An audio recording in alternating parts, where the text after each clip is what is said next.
The lights popping.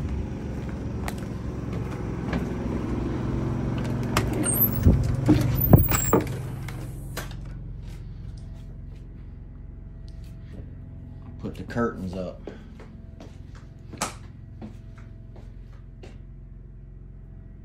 So yeah, just little cheap curtain rods from Walmart.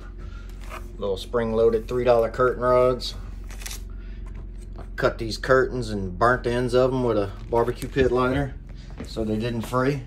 Because, you know, one thing I don't do is sew. So that's what I did. And as unsquare as this bathroom is, it don't get no better than that. I mean, come on now. Look at the smooth action of this dough. Like, I mean, it's just smooth.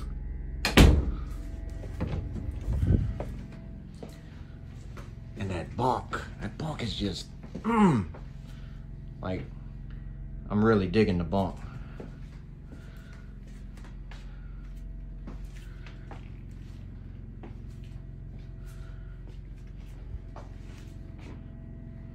I just need to redo the formica on this because it's still popped up.